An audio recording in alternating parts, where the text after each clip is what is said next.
Yes, Mr. Town. I can now move on to what's item C on the outline, which is looking at the effect of an omission to comply with the public law obligation. And what I'm going to do is, first of all, just to show that there is a difference between initial detentions to detain and subsequent decisions which may affect conditions of detention or even the question of whether detention should continue. And then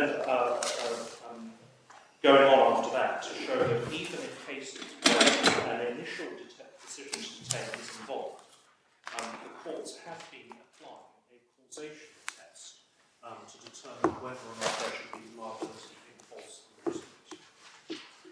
But the starting point... So I'm sorry, but as formulated, C doesn't say anything about initial. But for active, we read initial, do we? Initial, yes, that's really what I meant by that, yes.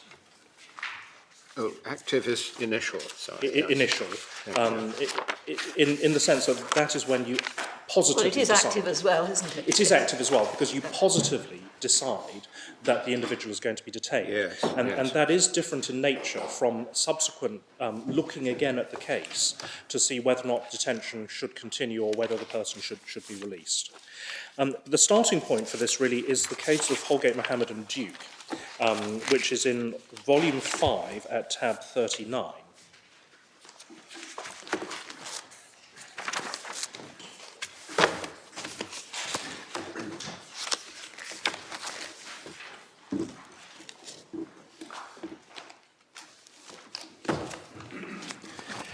It was a case of a constable's arrest, and the constable was being sued for false imprisonment. So we are here talking about an initial decision to detain.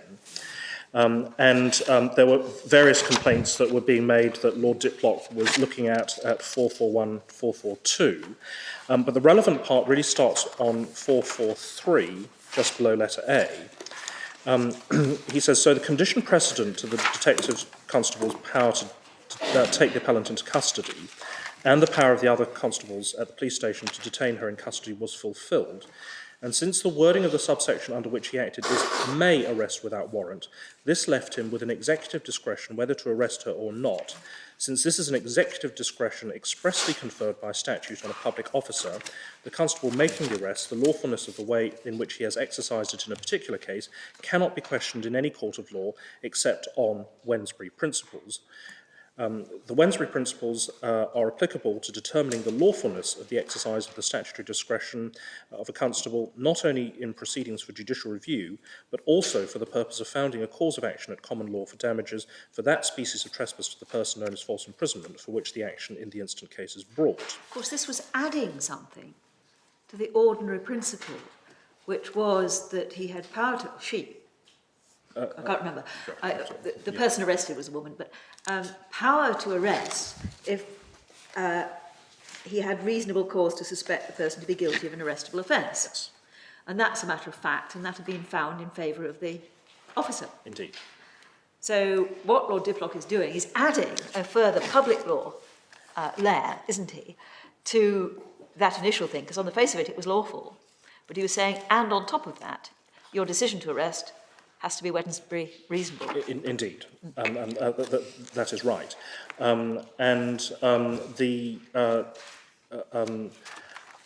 The actual decision, of course, was that there was no Wednesbury unreasonableness in there, and the decision lay within the constable's discretion. But what this case does is really to apply the ultra vires doctrine, as it were, to the decision to detain, that's to say, the arrest that the officer actually made. If you apply the ultra vires doctrine, you can see this case as taking away the validity of the detention authority, or the detention decision in this case. I didn't follow that, Mr. Town. On the face of it, the constable had a power to arrest the claimant.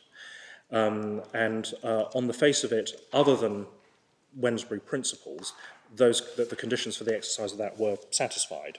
If it is the case that on Wednesbury grounds the exercise of discretion can nonetheless be challenged so as to lead to an action for false imprisonment, that must be by way of applying the ultra vires doctrine to that decision to arrest. That is to say, the decision to arrest may have satisfied the face of the statutory conditions, but it was Wednesbury unreasonable, it was ultra vires, and therefore it is vitiated by that public law error.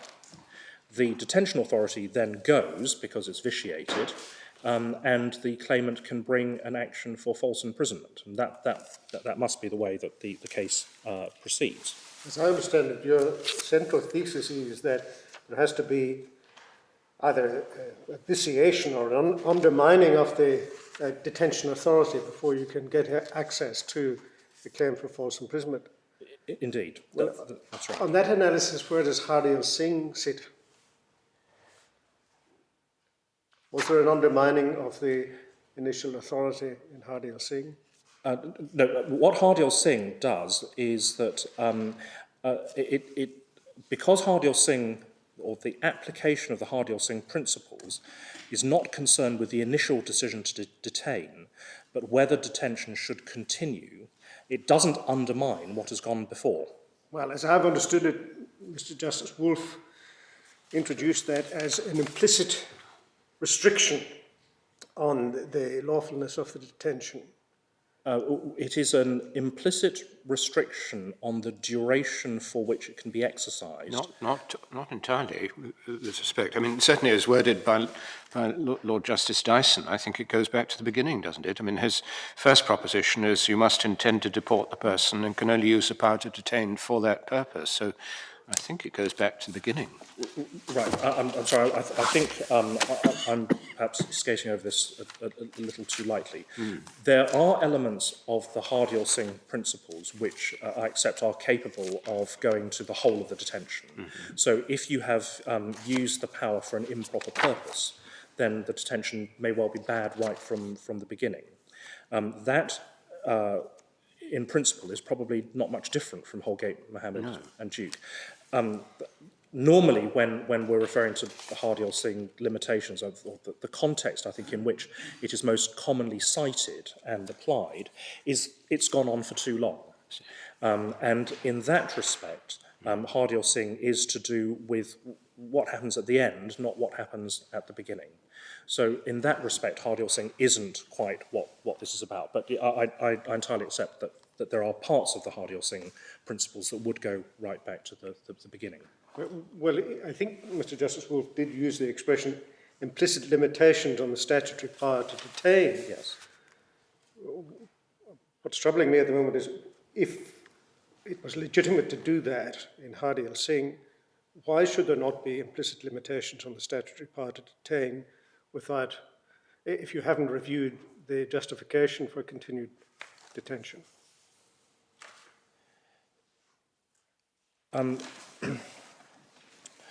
The Hardiel Singh principles on, first of all, the Hardiel Singh principles on purpose reflect well-established public law principles in any event. So purpose, for example, Padfield would be a good example of that. In terms of duration, well, in terms of both purpose and duration, the Hardiel Singh limitations also reflect sentiments expressed by the Strasbourg Court in relation to Article 5(1)(f) detention. And as I say, I will come on to that group of cases at the end, if I may. So there is a clear linkage there with some pretty fundamental principles about how you use an administrative detention power, what for and for how long. That is quite easy to see. We respectfully say that if you're looking at the detail of a very specific timetable for the administrative review of detention, which is set out in an administrative document and which could be varied, at least in detail, as I think everybody accepts, if not in principle, we're in completely different territory. And the basis for finding that the statutory power is limited in that way, and therefore that any breach of the timetable laid down in the policy gives rise to the same effect, that is a conclusion which we respectfully say simply doesn't follow from the fact that Hardy or Singh principles provide an implied limitation.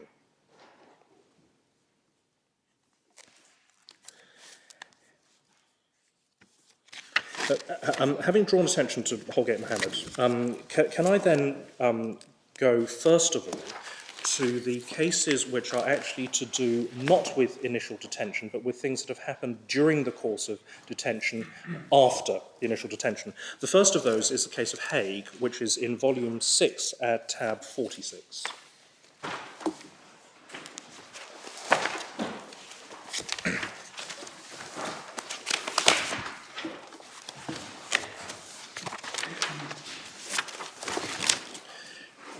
It's quite a long report, but the speeches in their Lordship's House start on page 154.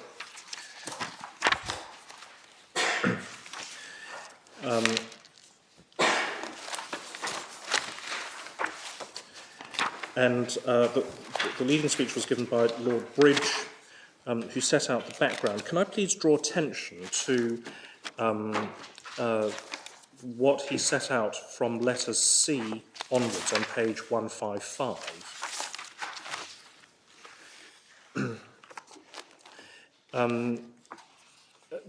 Let's see, Lord Bridge said, in the Hague case, both courts below held that they had jurisdiction to entertain an application for judicial review which questioned the legality of Hague's segregation under Rule 43 of the prison rules, and the Court of Appeal declared that the procedure followed pursuant to the terms of a Home Office circular was not warranted by the terms of the rule and was accordingly unlawful.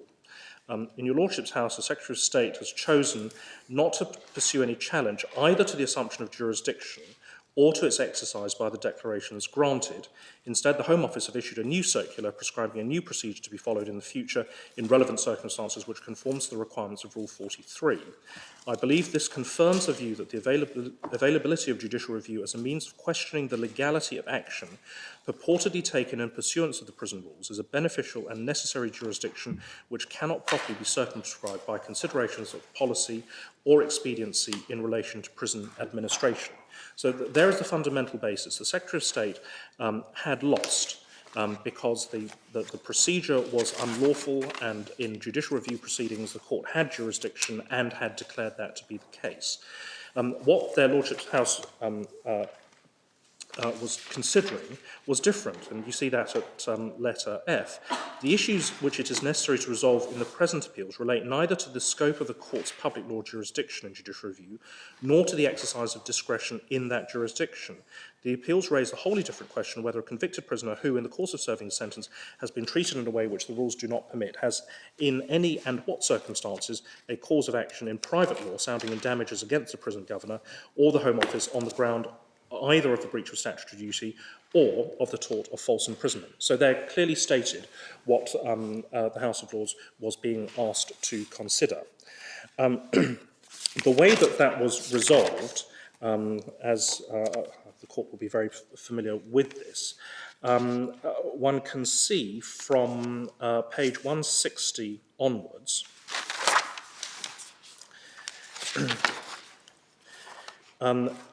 between letters F and G, Lord Bridge went on to accept that we may properly be invited in asking the question whether the breach of a particular provision of the rules gives rise to a cause of action to examine that provision in its context.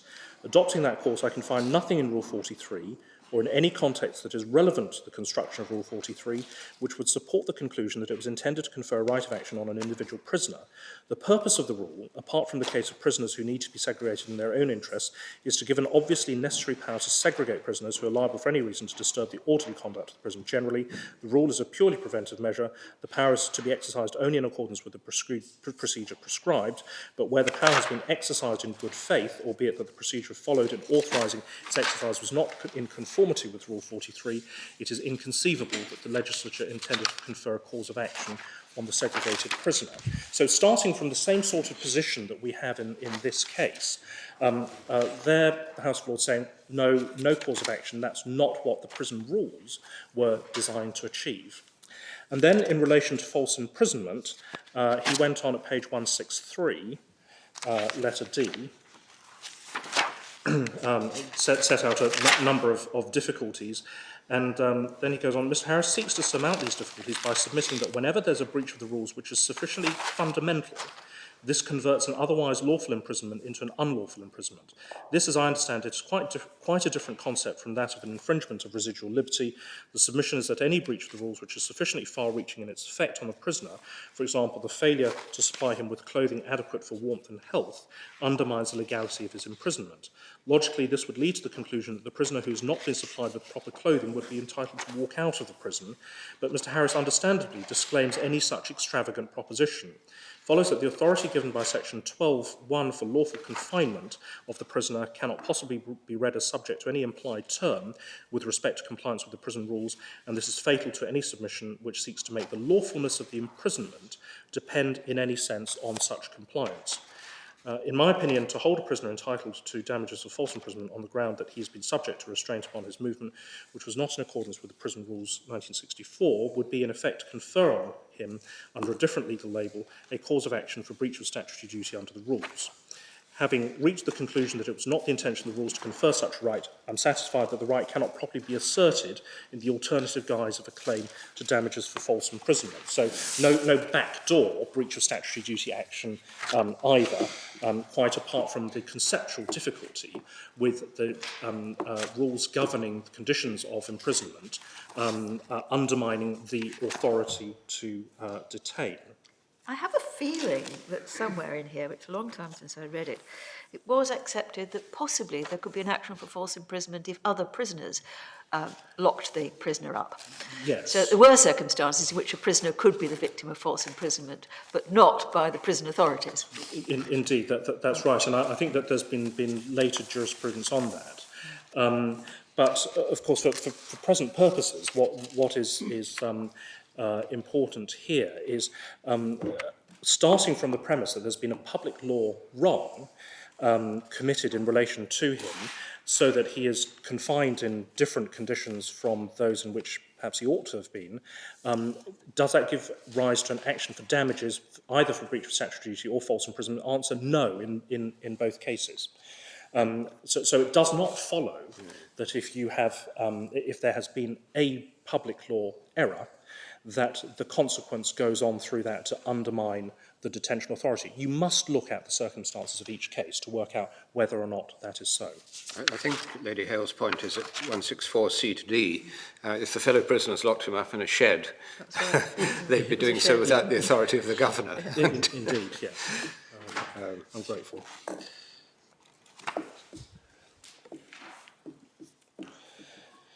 The next case that I want to refer to in this line, please, is Cullen, which is in volume 8 at tab 71.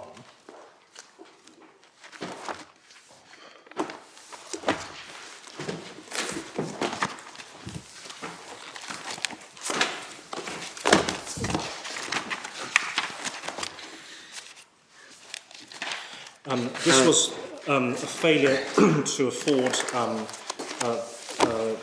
legal or opportunity for legal advice. Lord Bingham and Lord Stayne gave the dissenting speech, but in fact that is it usefully sets out the issues. In paragraph 3, you can see the legislation set out starting at letter C. The entitlement to consult a solicitor privately and a requirement to inform him of that. And then going on to paragraph 8, page 1769, you see the way that the claim was put forward. 3 alternative ways: breach of statutory duty, action at common law for false imprisonment, and then a new in nominate tort.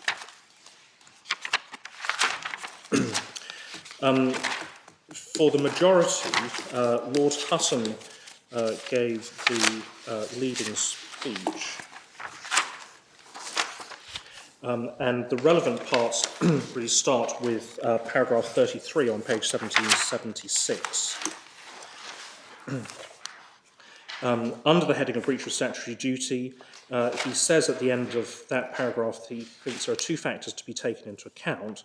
One is the availability and effectiveness of judicial review. And then going on to paragraph 40, his conclusion on that, in the present case it is clear that an application for judicial review could have been made from an early stage in the plaintiff's detention. There may be cases where a person detained and denied access to a solicitor will himself face considerable difficulties in initiating an application for judicial review. But in my opinion, there is little risk that a member of the family of such a person or a friend would be unaware of his detention and would be unable to instruct a solicitor on his behalf who could apply for judicial review if refused access to the person detained. We'll just pause for a moment there and pick up my Lord Kerr's point about the person who might seek judicial review of a failure to conduct a detention review. While it may be possible that such an application could take a couple of months to resolve definitively through litigation.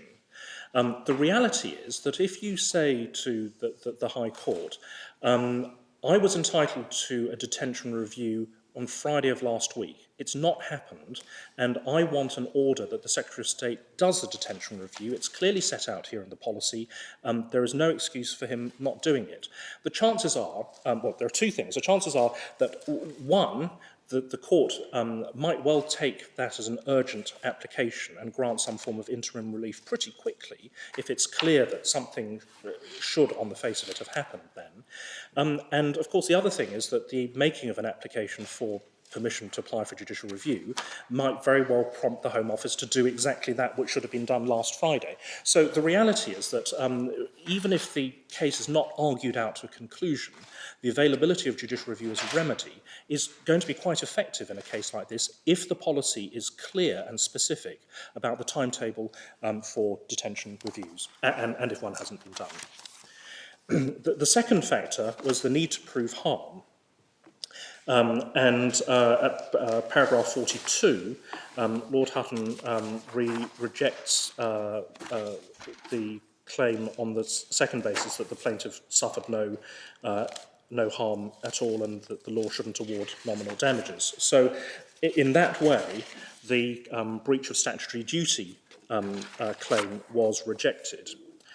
At 48 on page 1781, he also rejected the false imprisonment claim because the arrest was lawful and then he was lawfully detained after his arrest. I mean, the minority weren't suggesting that there was a claim for false imprisonment, or were they? I mean, I haven't read it.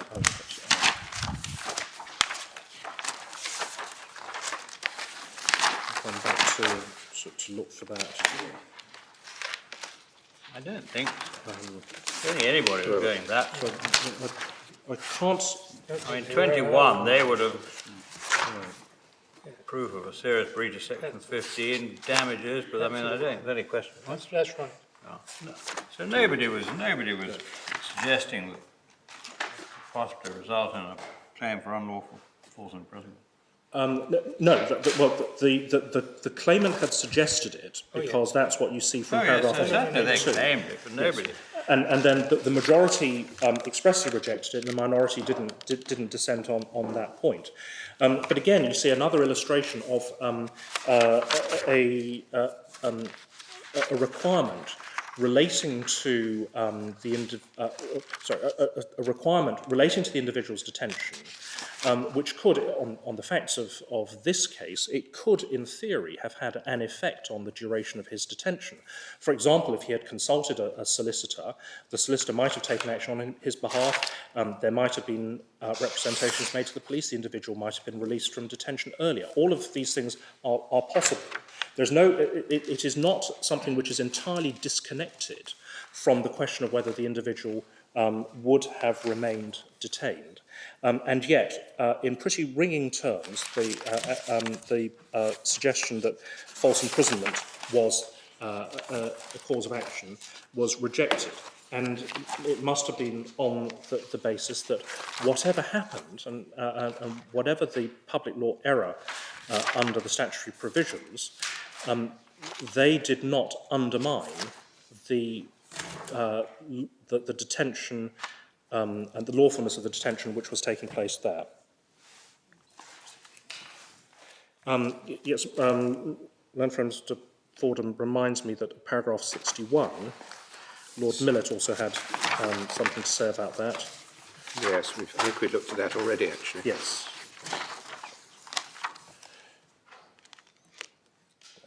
And in fact, while we're looking at 61, can I just draw attention to the second half of that paragraph, where he discusses Gillen, which was a very different case, and there was some debate amongst their lordships about whether or not Gillen was right.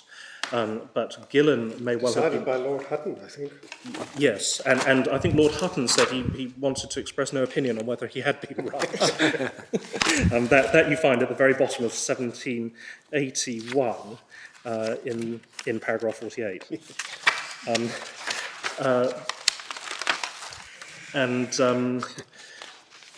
Anyway, you see there that if there was an explanation for Gillen, it could have been a Padfield-type purpose problem, and that, of course, would undermine the lawfulness of the detention. The next case is Munjaz, which is volume 10, tab 90.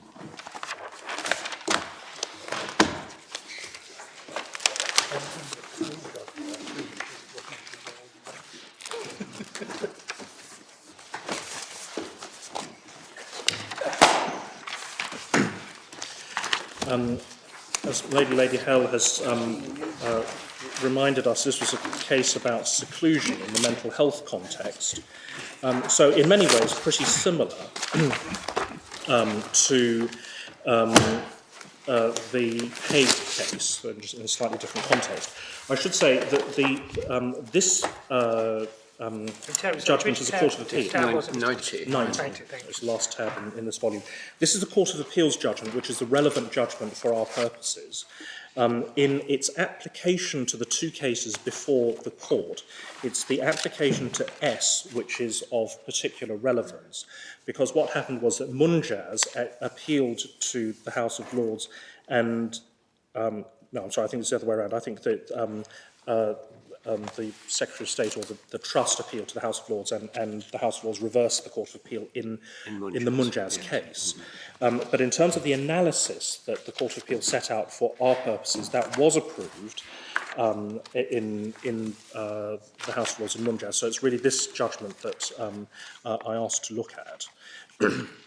The analysis, relevant analysis, I think starts at paragraph 49, which is page 429.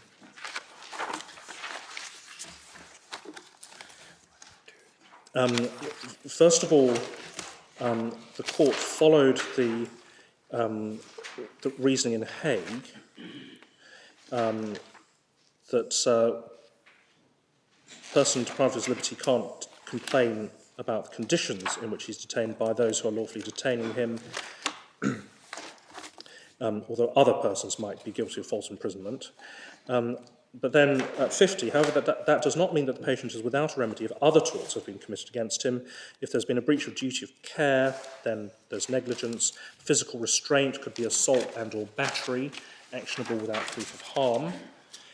Includes the use of excessive force or the use of force to enforce a decision which was unlawful in public law terms.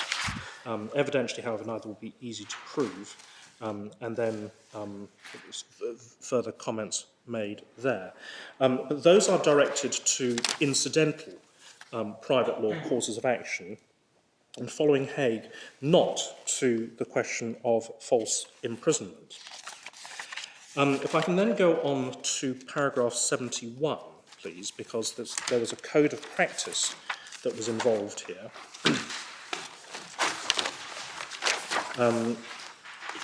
under the heading, the status of the Code of Practice, the implications of the first instance decisions in these cases for the status of the Code, both in relation to the use of seclusion and generally, have given rise to some concern, for example, in both the Mental Health Act Commission and the Royal College of Psychiatrists. And then the issues and the problems with the Code, they're set out at 72 and 73. And then at 74, Lady Hale went on to say, the judges in both these appeals proceeded on the basis that, having considered the Code, the hospital was free not to follow it, unless to do so would be Wednesbury perverse. There is considerable difference between this approach and the Rickson approach, in which the Code should be followed unless there is a good reason to the contrary. It would fly in the face of the original purpose of the Code if hospitals or professionals were in fact free not to follow it without a good reason. It is clear that Section 118 cannot have been intended as a take it or leave it provision.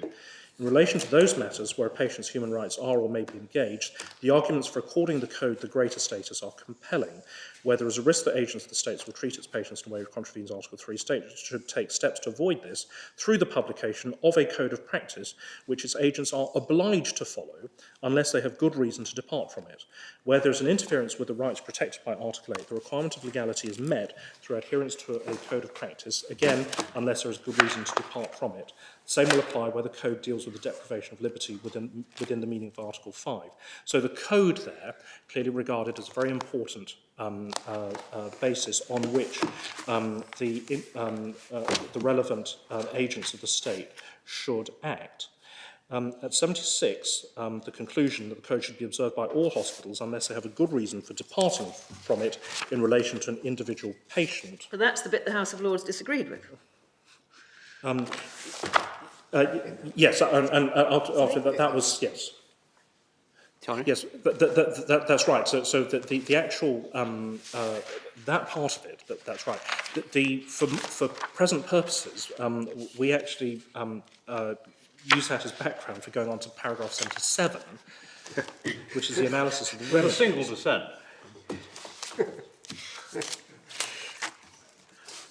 An important dissent. Anyway, 77. 77, the analysis of what the remedies are if there's a breach of the Code. If the hospital's policy or actions are in unlawful breach of the Code, usual public law remedies will be available to declare and, if necessary, remedy illegality.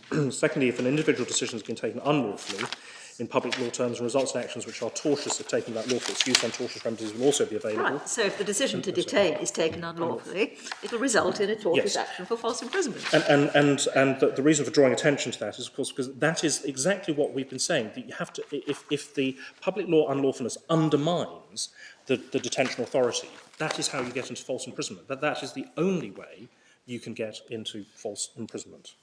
Yes, but what this case is about is whether this particular failure did or did not undermine the authority to detain. That's what this is about.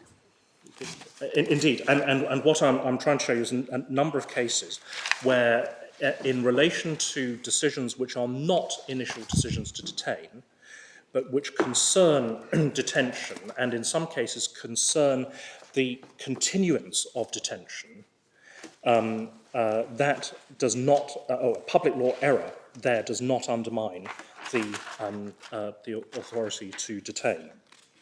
But the authority to detain Colonel Munjaz was the restriction order that had been made in his case. I think it was a restriction order. That was the authority to detain him. It was all about the conditions under which he was detained. It was a Hague case. Yes, and likewise here, the authority to detain is the Secretary of State's authority to detain under Schedule 3. And we've seen that the two successive documents doing that. As we submitted before the short adjournment, there isn't any route by which you can construe those as saying something that they don't say. Perhaps the strongest case in this line, or in this group, I should say, is the case of Walker, which is volume 12, tab 109.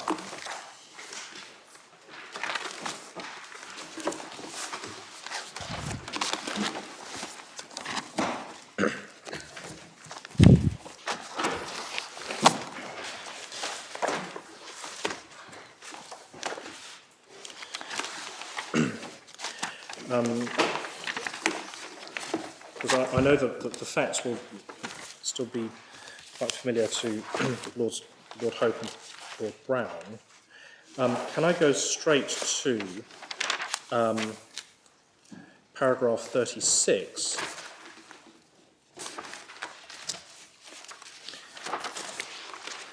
When Lord Brown said, it is one thing to say, as indeed is now undisputed, the Secretary of State was in breach, even systemic breach, of his public law duty to provide such courses as would enable IPP prisoners to demonstrate their safety for release, and to some extent at least, courses enabling them to reduce the risk they pose, duties inherent in the legislation. Quite another to say that such breach of duty results in detention being unlawful. I respectfully agree with the Court of Appeal that it does not. The remedy for such breach of public law duty, indeed the only remedy, inadequate though in certain respects it may be, is declaratory relief condemning the Secretary of State's failures and indicating that he is obliged to do more. A mandamus could not, I think, be ordered. It would be impossible to articulate the nature and extent of the obligation with sufficient precision. Once the systemic failure is ended, no further relief is appropriate. Past failures do not sound in damages at common law. It is accordingly unnecessary to decide just when the systemic failure was brought to an end. Sorry. I must go back to paragraph 25. Sorry. It's page 1159, paragraph 25, two-thirds of the way down the page. Section 28.5 of the Crime Sentences Act provides that as soon as a life prisoner has served the tariff period of his sentence and the parole board has directed his release, it shall be the duty of the Secretary of State to release him on licence.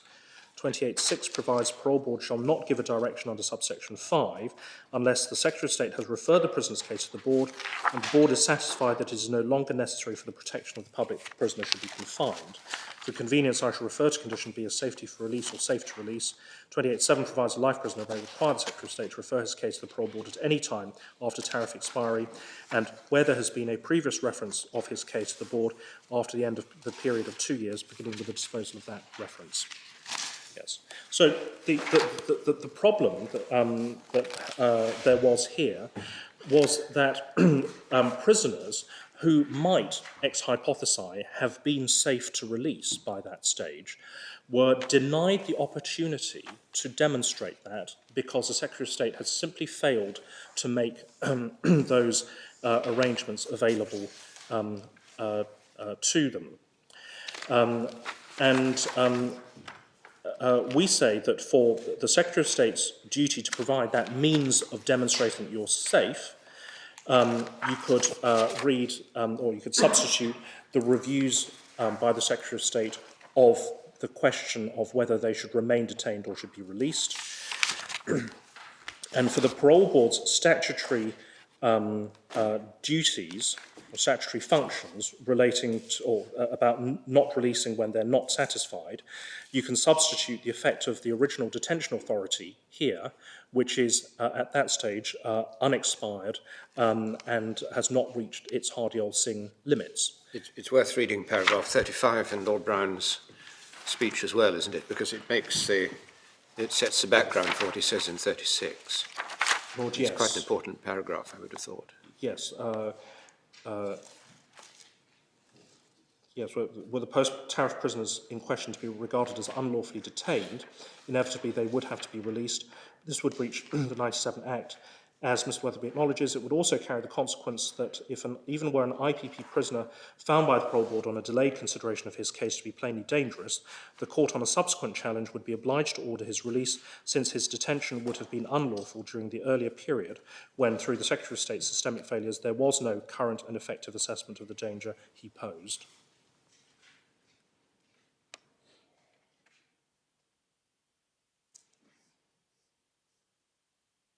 Yes.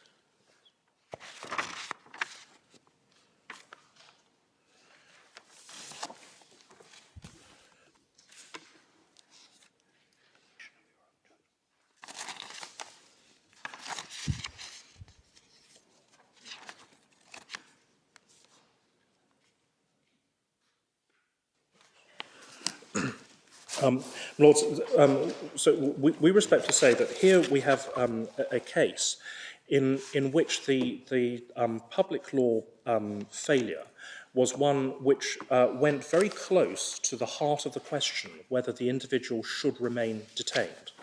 And yet, there being a subsisting warrant under a sentence, and the parole board having the functions of not releasing if they're not satisfied, the detention remained lawful. And so one sees that even in that situation, you don't progress automatically from one proposition, that is to say, an error relating to whether you should be, a public law error relating to the question whether you should be released, to the position that you're unlawfully detained because the detention authority has been undermined, as it needs to be in order to reach that position.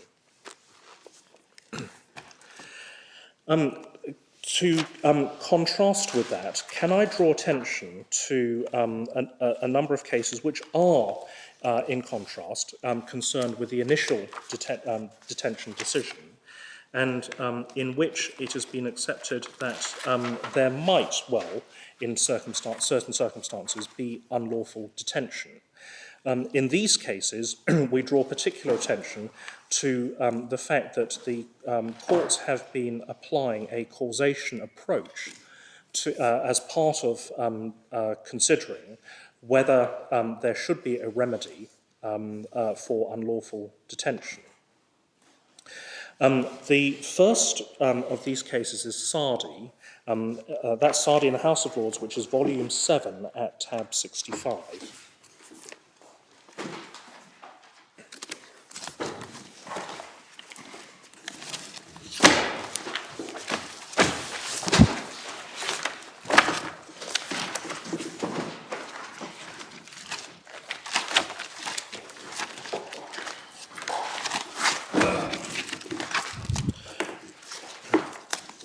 The bulk of the case, as the court knows, was concerned with whether or not the policy of Oakington detention, without reference to any risk of absconding, was a policy which was unlawful because it didn't take that into account.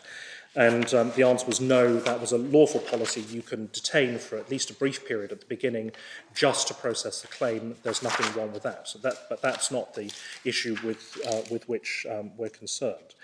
The relevant part is right at the end of Lord Slynn's speech, on the very last page, 3146, paragraph 48. Paragraph 48. It is agreed that the forms served on the claimants here were inappropriate.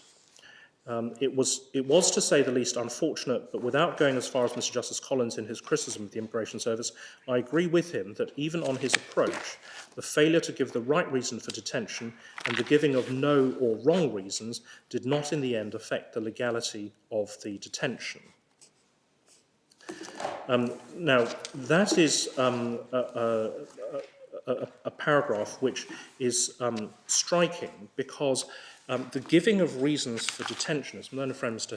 Hussain has submitted, is regarded as an important part of detention, both domestically and under the ECHR. In fact, the ECHR is Article 5.2, which has a specific reasons provision.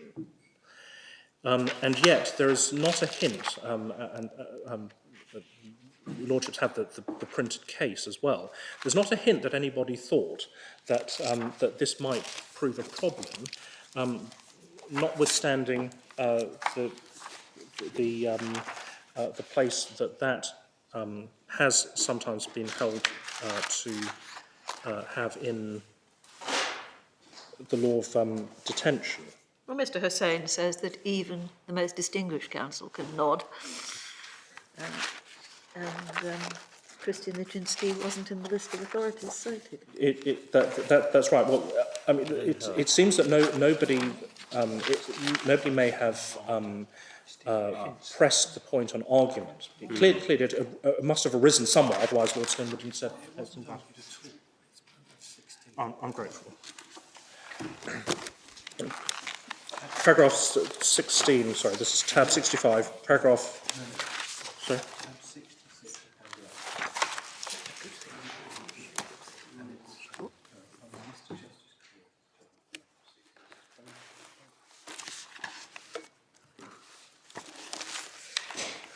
Where are we to look at? Sorry, It's tab 66 in the next volume, is it? Yes, it's Article 8. Yeah. My friend first to. Tab 66.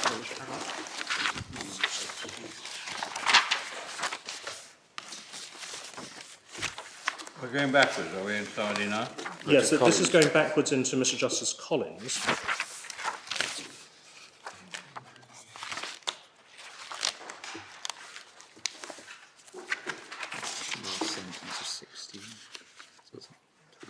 What are we looking at, Mr. Town?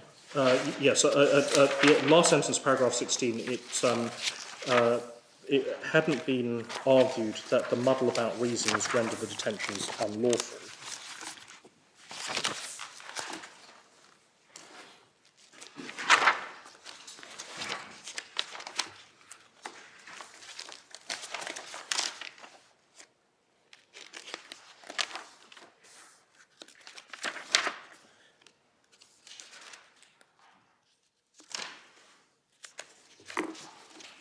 Now, can I say that, obviously, if somebody said, is that binding authority, the answer is no, because it wasn't argued. But there is a reason for drawing Well, it attention. also isn't part of the ratio of the case, is it? No, well, exactly. But there is a reason for drawing attention to that, which we'll come on to in D, because this is where the strands are picked up. But to do it chronologically, can I then go to Nadaraja, which is volume 8, if you still have it, at tab 75.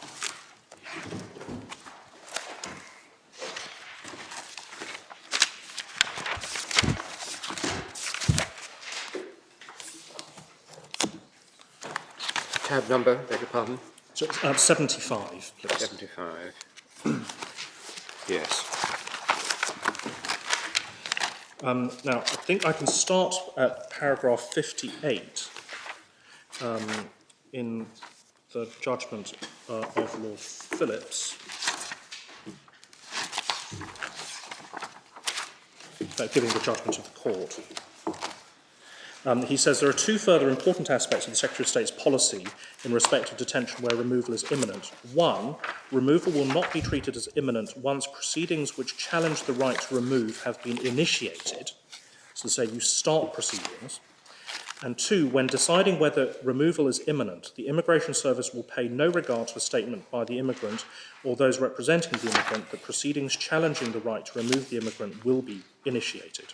So when deciding whether removal is imminent for the purposes of detaining, you can say, the individual can say, I'm going to take proceedings against you. The policy is that is disregarded.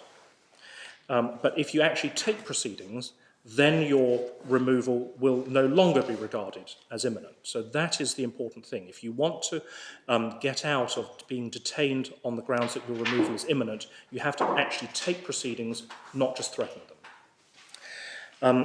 The first question that Lord Phillips addressed, starting at paragraph 60, was, is the policy lawful? And without going through the detail of that, at 63 you'll see the conclusion of the court that it was neither arbitrary nor irrational not to have regard to mere intimations of intention to bring proceedings when considering whether removal is imminent. Next question was, is the policy accessible? At 66, he says it was known, because it was published, that imminent removal was one of the reasons for detaining an asylum seeker. The evidence is not clear as to how widely it was known that it was the policy of the Immigration Service not normally to treat removal as imminent once proceedings challenging the right to remove had been instituted, but those acting for both N and A appear to have proceeded on the basis that this was axiomatic, and it is reasonable to infer that this practice was generally known to solicitors specialising in immigration work. What on the evidence was not known was that it was the policy of the Immigration Service, when considering the imminence of removal, to disregard information from those acting for asylum seekers that proceedings were about to be initiated, however credible that information might be. In this respect, we conclude that the Secretary of State's policy was not accessible nor was the effect of failure to commence proceedings, of which notice had been given to the Immigration Service, foreseeable. And then he went on to apply that to Nadaraja's case. About 8 lines down, he says, his solicitors had given notice to the Home Office and to the Immigration Service of his intention to seek judicial review. It has not been suggested by the Secretary of State that there was any reason to doubt that this intention was genuine and would be implemented. Those acting for N could reasonably expect, having regard to those aspects of the Secretary of State's policy that had been made public, that N would not be detained on the ground that his removal was imminent. The only basis on which the Immigration Service could treat his removal as imminent was by applying that aspect of the policy which had not been made public, namely that no regard would be paid to an intimation that proceedings would be instituted. The Secretary of State cannot rely upon this aspect of his policy as rendering lawful that which was, on the face of it, at odds with his policy as made public. So you have a situation here where the Secretary of State can't say, my actual policy was this, that I would disregard your threat to bring proceedings and treat your removal as imminent, when that was inconsistent with what he'd said publicly, which was the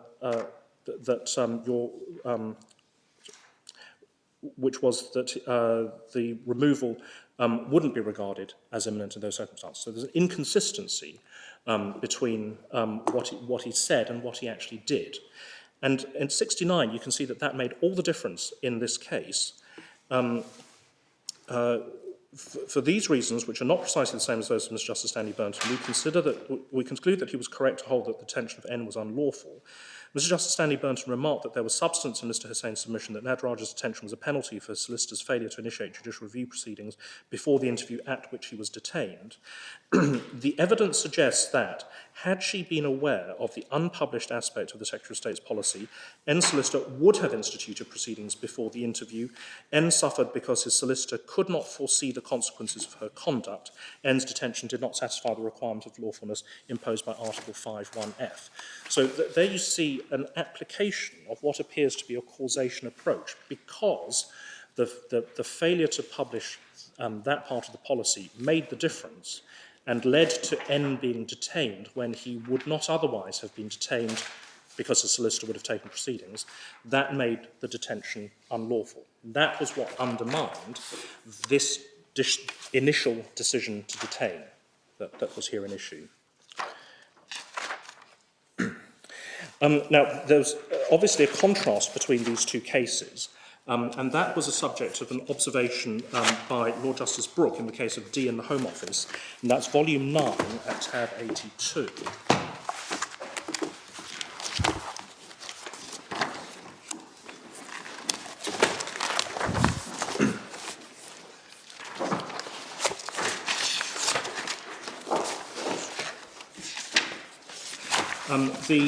It's a long judgment and in quite a complex procedural position. It was essentially a strikeout and summary judgment application in circumstances in which the claimants had brought false imprisonment proceedings, or false imprisonment and other proceedings in the county court, alleging that their detention had been unlawful because it was in breach of policy. So this was actually a writ action, as it were, rather than judicial review. And the Home Office took a number of points, including procedural exclusivity and so on, with which the court dealt. What was the breach of policy? The allegations were that it was in breach of policies about detaining families. There were also allegations, if I remember correctly, about detaining the head of household and there being sex discrimination. There were race discrimination allegations because people were being selected for detention on the grounds of nationality and so on. So paragraphs 34 to 36 I'm grateful.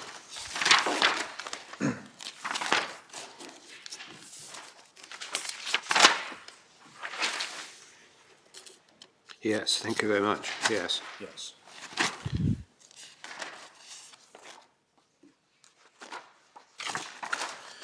36. 34.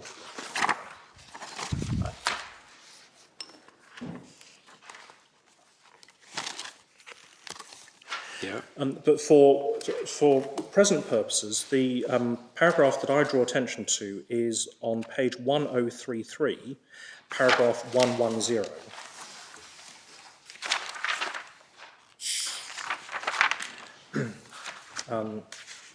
In fact, actually, can I start, please, from the previous paragraph 109,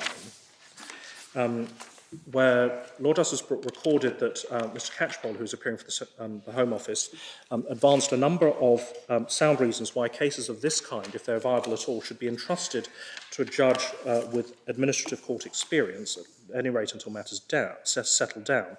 He was on less secure ground, however, when he was suggesting, to cut it short, a floodgates argument. And then at 110, Mr. Catchpole also submitted that we should bear in mind the consideration that when the administrative court quashes a decision of the immigration officer on the grounds of public law error, there will be nothing to stop him making the same decision, this time by a lawful route. It appears to me that the answer to this objection lies in the field of causation. In Nadaraja's case, this court held that if the immigration officer's decisions had not been tainted by their failure to disclose the policy on which they relied, the applicant's lawyers would have ensured that legal proceedings would in fact have been initiated and not merely threatened if this was what was needed to prevent their client's detention. In Sardi's case, on the other hand, Lord Slynn observed that the failure to give the right reason for the detention and the giving of no reasons or the wrong reasons on the form delivered to the claimants, although procedurally inept, did not affect the legality of their detention.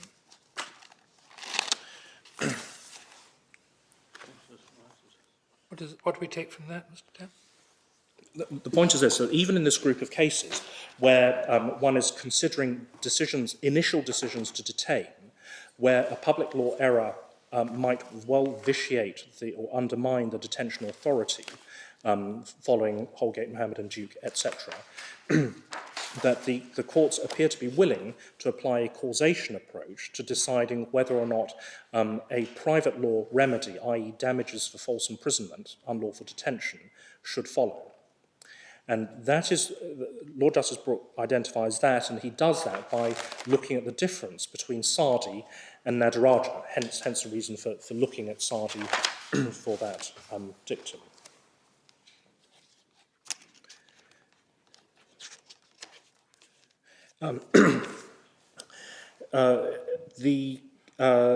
That approach has in fact been followed by the High Court in two cases. I'm absolutely lost on D. I mean, who won? It was a mixed bag. Draw, was it? I'm not sure how helpful that is. Yeah. Allowed the appeal in part. Well, on the point of whether or not an action for false imprisonment could be brought, the claimants won. So on that specific point. Certain things, yeah, some things are to go to trial and some not. Yes. Or could it be brought for a failure to comply with a self-imposed policy, or what? I mean, what do we get from it? I'm not at all clear. Did they solve the problem that they point to at 1004H in the holding? I mean, it looks as though they didn't actually get to the point of false imprisonment, deciding that there was a claim for that. I'm not sure how far this goes.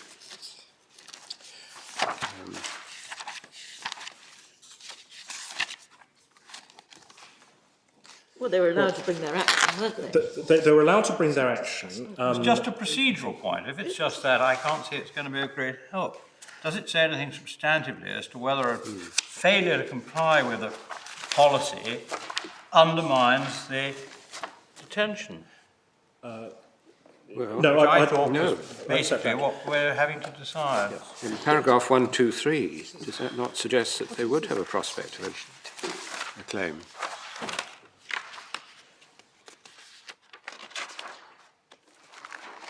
Whether it matters. Can I just...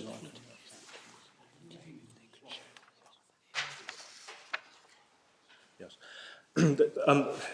While it's a procedural decision, What this shows is that, that the Court of Appeal thought that if these claimants could show that there was a public law error in the making of the initial decision to detain them, which thereby undermined it, they could bring a private law action, a writ action in the county court, to claim damages for false imprisonment. But in answer to the point that if you take judicial review proceedings, there are various filters and safeguards for the decision maker, one of the things that the Court of Appeal points to is that you'd have to prove causation in order to get home. That's to say, you'd have to prove that the public law error caused your detention. And that's the importance of the difference between Nadaraja and Sadi that Lord Justice Brooke points to. Well, Mr. Catchpole was pointing to it. I have no idea what Lord Justice Brooke's conclusion on the point was. I haven't seen that. Well, look, Lord Justice Brooke says he thinks that the answer lies in the field of causation, and that the reason he thinks that's the from the fifth line of the paragraph. It appears to me that the answer to this objection lies in the field of causation. We don't know what happens next, do we? Where do we get? No, well, as a matter of history, the case was settled. That doesn't surprise me one little bit. And because I think by the time the case got to the Court of Appeal, it was accepted there were some claims which had to go to trial anyway because they had to be heard in the county court under the relevant legislation. And Well, there were discrimination claims, weren't there? discrimination claims, yes, yes. And the question as to whether there could be a false imprisonment claim was sent back to be looked at in the same bundle of directions or something like that. Well, sent back for trial. Yeah. Yes. Well, it doesn't quite say that. Further hearing was necessary to determine whether on the facts it would be right to reinstate the claimant's claims for damages for false imprisonment or compensation for breaches of Article 5 rights from the time that the family had been transported to Yarlswood to the time they had been released 5 days later. That's right. And that's paragraph 123. That's why I'm not surprised it was settled. Paragraph what was that? 123. 123. But he changed his initial view because they had been shown a form on which an immigration officer authorised their continuing detention. That's letter H. But I think we probably exhausted ourselves on this case, Mr. Tam, really. Yes, and I don't want to over-labour this because, as I say, this is a group of cases about initial detention. Yeah. And we accept that initial detention could well be undermined by a public law error. That's not what the appellant's case is about. But even here, one can see a causation approach being applied. It is an approach which may provide some assistance when one is considering the question of whether it should make a difference for the appellant, what would have happened if the reviews had taken place. And I should just note before leaving this point, as we say in our printed case, that this has been followed in two High Court cases. First of all, D, Judicial Review D, which is volume 10 at tab 83, and then in Abdi, volume 11 at tab 100. And that is the Abdi from the appeal from which we're waiting for judgment from the Court of Appeal. Under a different name. Sorry, I missed that. Are you asking us to go to another case? Or I missed that? No, just giving you the references to the cases where that approach has been followed, and the Court of Appeal is looking at an appeal from one of those judgments. When you say that approach, The causation approach. the causation Yes, approach. that you need to establish causation to get home on false imprisonment. And just a final observation, which is that it's not surprising that the judges in these courts have formed an almost instinctive view that there must be some element of that in there. It does accord with common sense, and it accords with the problem which Lords have been asking us about. What difference does it make if the answer would have been one thing or would have been the other thing?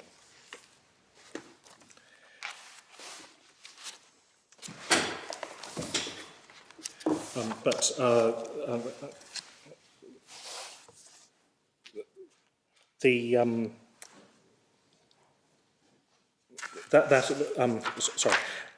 of course, is not to detract from the earlier part of the submission, which is that is a different group of cases from the group of cases which are concerned not with initial detention, but with things that happen subsequently, and we say that detention reviews are firmly in that camp.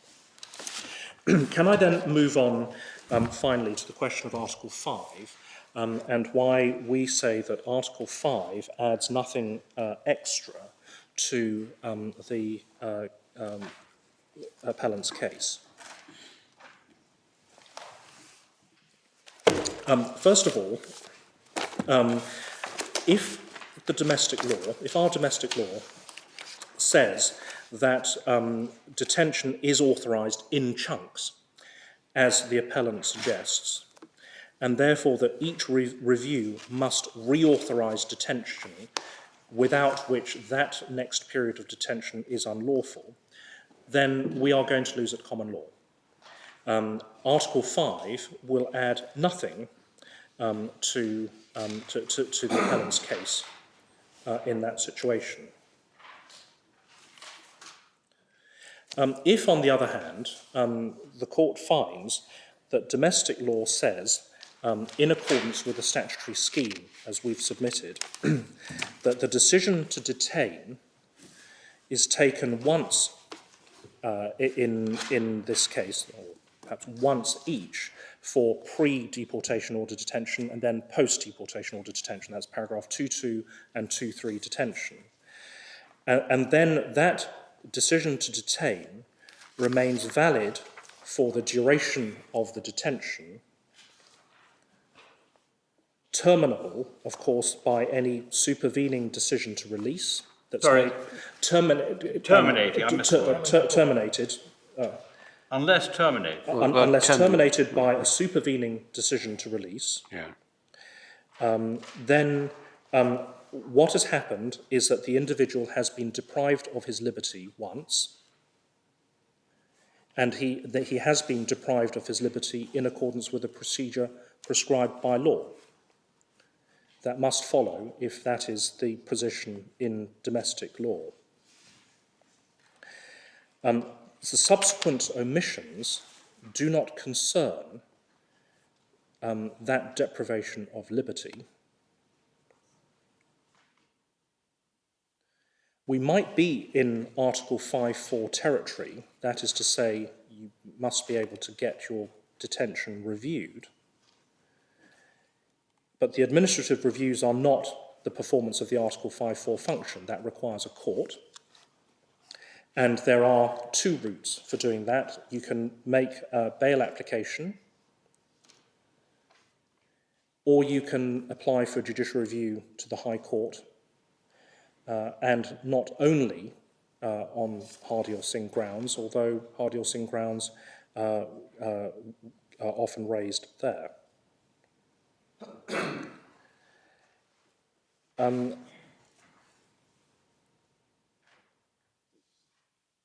The duration of the detention might, of course, also hit the Hardy or Singh limit, as that acceptance shows. But of course, that is broadly equivalent to Strasbourg's Article 5 requirements. So if the domestic law is as we submit it is, that you authorise detention once, and then what you're doing in the reviews is asking yourself the question, should the individual now be released, rather than reauthorising detention, then the appellant is not going to get home on domestic law, not for false imprisonment, and the appellant is likewise not going to get home on Article 5. So we respectfully say that really Article 5 adds nothing to the claim. There is nothing independent in Article 5 which would give the appellant a cause of challenge. And there are no procedural requirements inherent in Article 5.1, not Article 5.4, Article 5.1, in 51F situations, although there are procedural requirements in 51E situations. That is precisely our submission, yes. That's your submission, Yes. because that, you've got to say that. Yes, we do say that. Yes, what you've just said is not enough to get you home. You've got to go on and say that. That's in the context of the immigration detention, but yes, we do say that. If and what I'm going to do, it just in order to flesh out that second part of the submission, is to show the court the Article 51F authorities, just to show you how close Article 51F is to Article 51A in the way that Strasbourg analyses the relationship between the original detention and or the original occasion for detention and the continuing detention. Are we going to look at any of the cases that Mr. Hussain refers to at page 43 of his argument, the Amour in France and Dugos in Greece? I know HO is an E case, yes. But... Well, what I'm going to do is to look at Chahal, Sadi and A, which are, I think, the three Grand Chamber cases that learned friend Mr. Hussain refers to. And then also to look briefly at HL to point out the difference. Okay. So can I please start with Chahal, which is volume 13 at tab 117.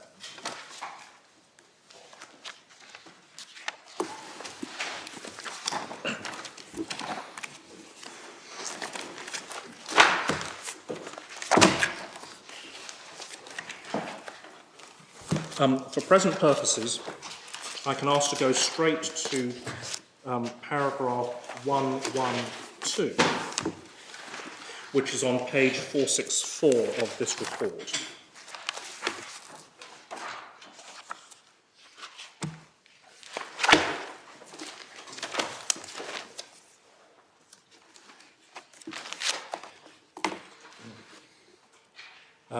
Just to note, at the very top of that page, there's a conclusion about the big headline finding about Article 3. But then the court went on to Article 5, and first of all to 5.1. And at 1.112 at the bottom of that page, the court recalls that it is not in dispute that Mr. Chahal has been detained with a view to deportation within the meaning of 5.1f. 5.1f does not demand that the detention of a person against whom action is being taken with a view to deportation be reasonably considered necessary, for example, to prevent his committing an offence or fleeing.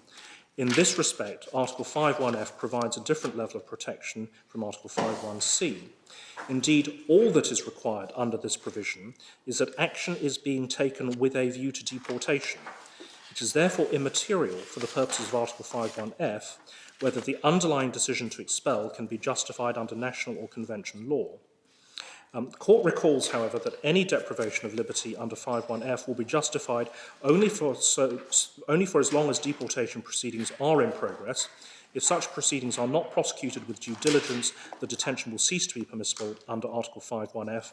It is thus necessary to determine whether the duration of the deportation proceedings was excessive.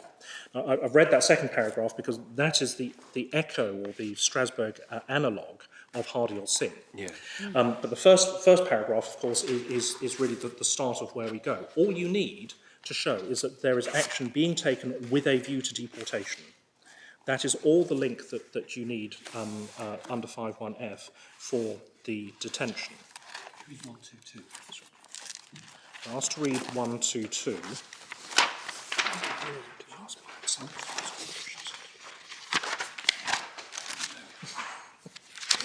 At 122, can I just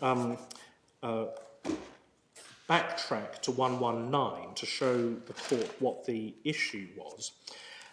There is no doubt that Mr. Chahal's detention was lawful under national law and was effected in accordance with a procedure prescribed by law. However, in view of the extremely long period during which Mr. Chahal has been detained, it is also necessary to consider whether there existed sufficient guarantees against arbitrariness. And then there's a reference to the facts of the case in 120, and at 121, the note that the domestic courts were not in a position to control the decisions to keep in detention because they couldn't see all the national security material. 122, however, in the context of 5.1, the advisory panel procedure, that's the three wise men, provided an important safeguard against arbitrariness. This panel, which included experienced judicial figures, was able fully to review the evidence relating to the national security threat. Although its report has never been disclosed, at the hearing before the court, the government indicated the panel had agreed with the Home Secretary that Mr. Chahal ought to be deported on national security grounds. The court considers that this procedure provided an adequate guarantee that there were at least prima facie grounds for believing that if Mr. Chahal were at liberty, national security would be put at risk, and thus that the executive had not acted arbitrarily when it ordered him to be kept in detention. Of course, that once-off reference to the three wise men, before whom you had no legal representation and where you weren't permitted to know what they thought or said or advised, is a far cry from the regular reviews that the policy sets out here. So that is different territory altogether. Is it implicit that if the three wise men didn't look at the material, that there would have been a violation? If the three, well, it's a moot point as to what they might have found, but there were in fact the three wise men. They had in fact looked at it. The government was able to tell the court that the three wise men had agreed that there was a national security case, and that was enough for the court to say that's a sufficient guarantee against arbitrariness in this case. And that was immensely long detention, 7 years that he had been detained. So we're in different territory altogether.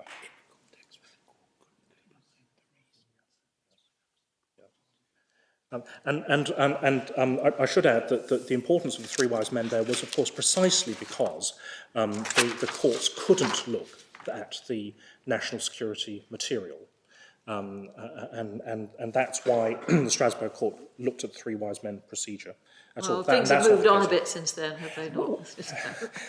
They've moved on a bit, and they may have moved back a bit, and we don't know where we are. But in the old world, where the court simply couldn't do it, that was why the Strasbourg court had to have a look at the three wise men procedure and see whether that was okay. But here, that's just not this case. The individual can go to the High Court, can make an application for bail at any time. The next case is Sardi, and it's the same Sardi, but it's this time in Strasbourg. It's in volume 14 at tab 126, please.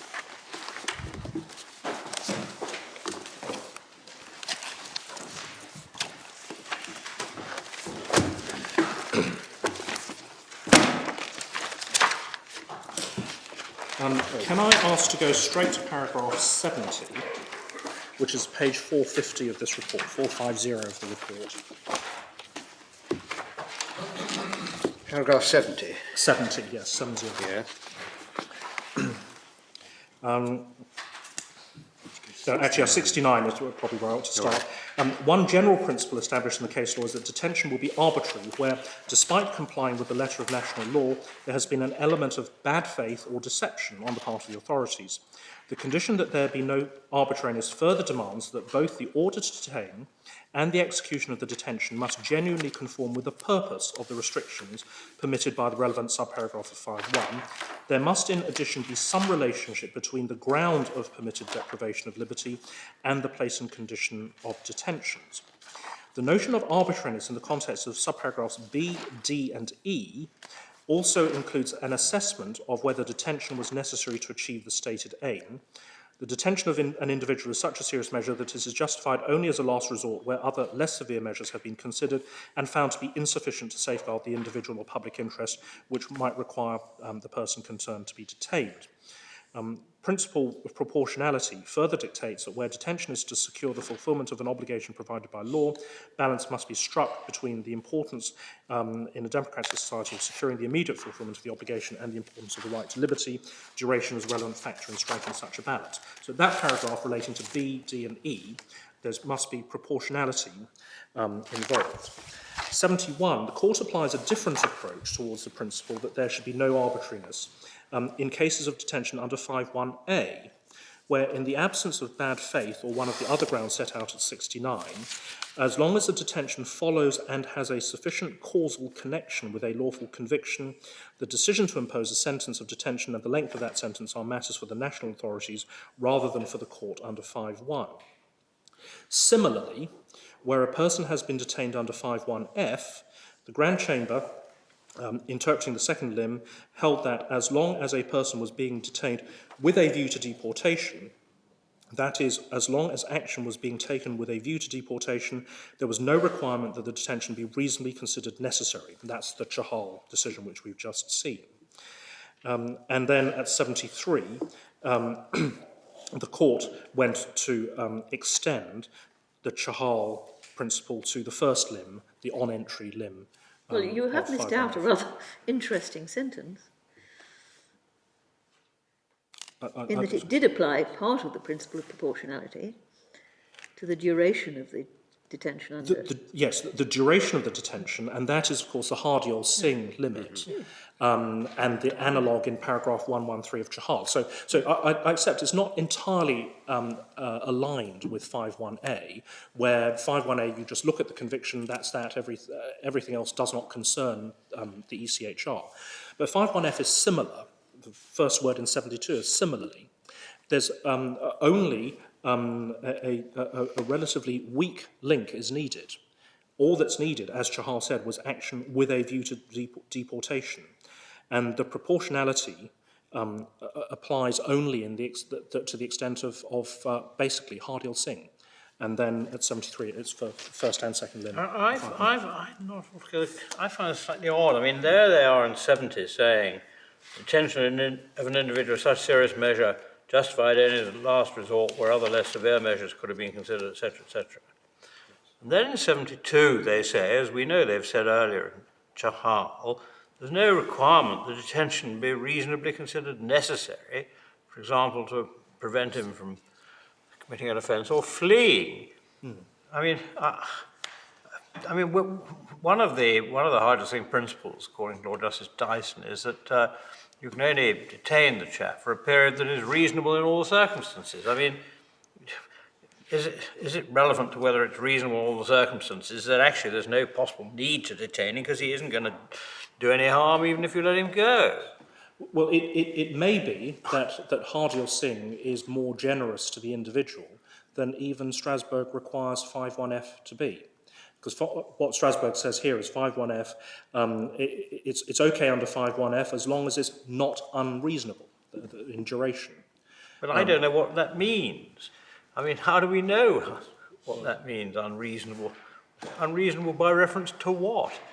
They've said that it's such a serious measure, it's only justified as a last resort. And yet apparently you don't even need... I don't understand it. Well, the difference between what they say at 70 about so serious that it's only justified as a last resort relates only to 5.1b, 5.1d and 5.1e.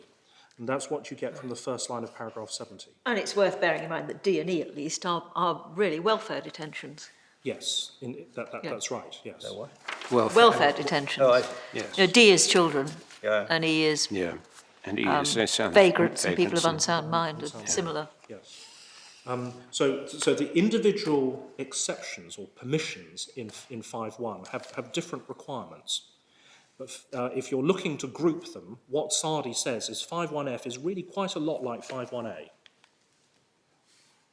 And it's not like 5.1b, 5.1d or 5.1e.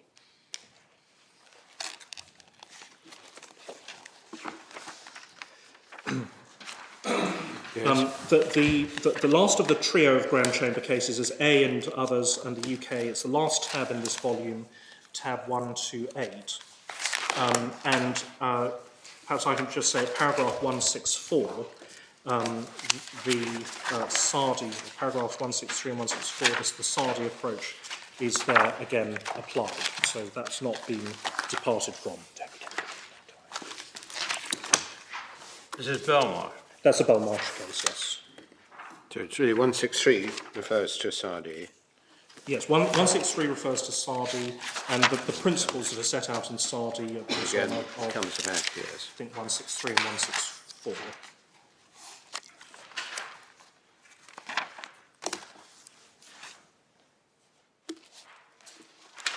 Yes.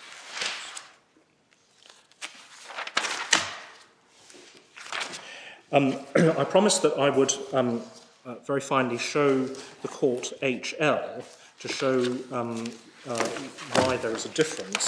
That is in the same volume, 14 at tab 123.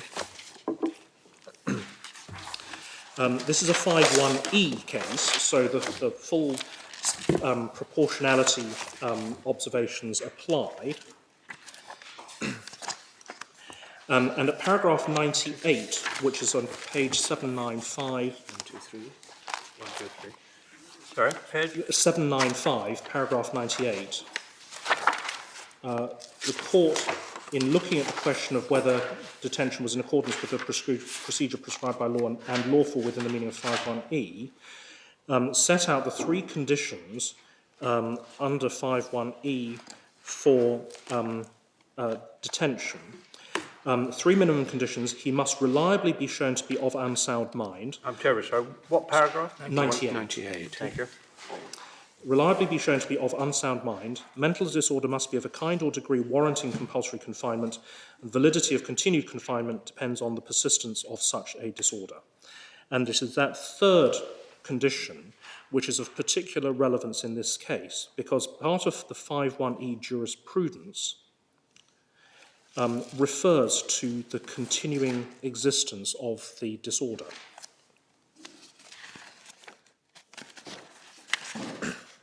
And that is why,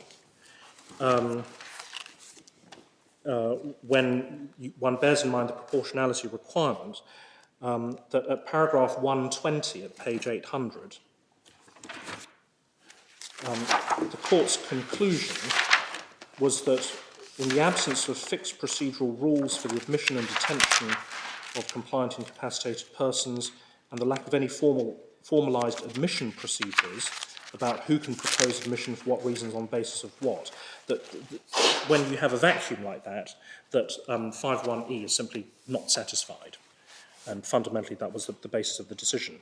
But the requirements to have those procedures in place and the review procedures is very firmly based on 5.1e, on the conditions, including the condition of continuing persistence of the condition, of the mental condition, and the proportionality requirement.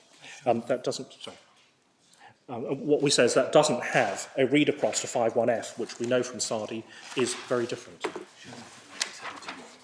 I'm asked to show you footnote 71. 71? Yes, 71, which I think is page 799.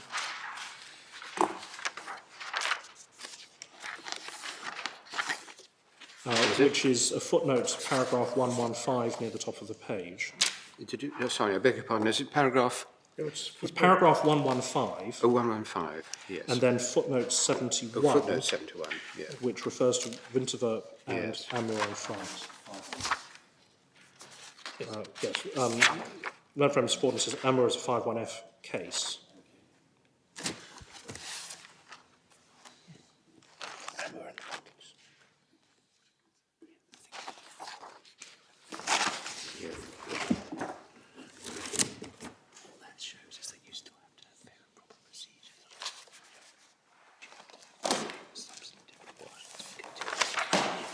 Have you got the reference to Amour? I haven't got the reference to Amour at my fingertips. I'd also promised... Sorry? 13.116, thank you. Thank you.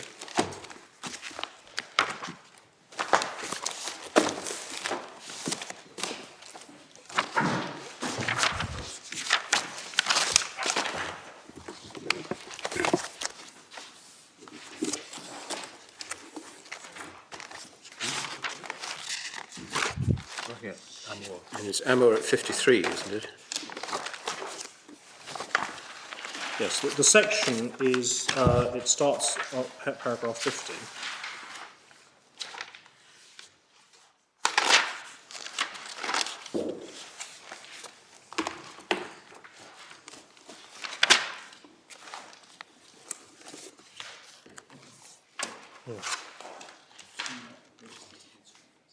It's referring in the second last line, second last sentence, I think, to the need for review in order to impose a limit on the authorities as regards the length of time for which they're held. I think that may be the point. Which paragraph? It's paragraph 53, the second last sentence.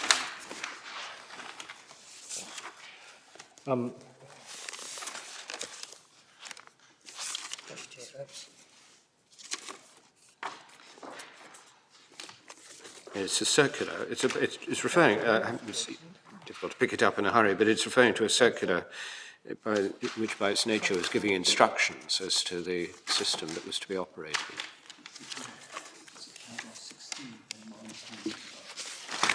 Learned from Mr. Hussain says that the provisions concerned are at paragraph 16 and 19 of the judgment.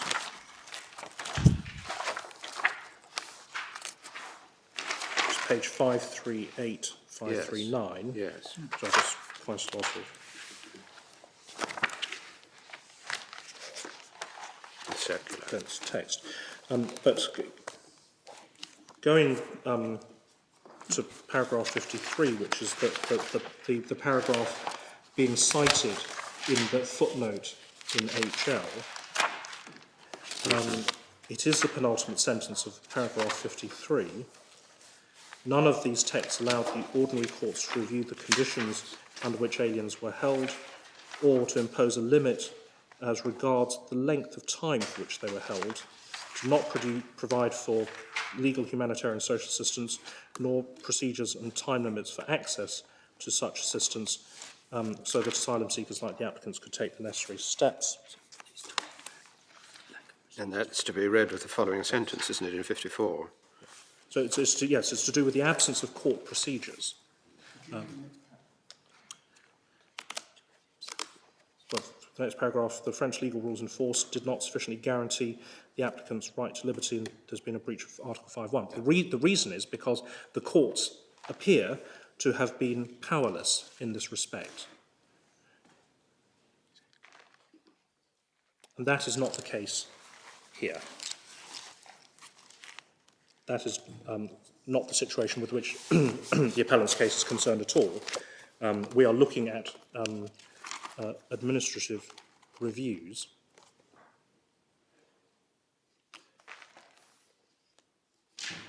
So there's nothing in a single footnote in HL to cast any doubt on the analysis set out in SARDI and the very clear terms in which the various exceptions have been analysed.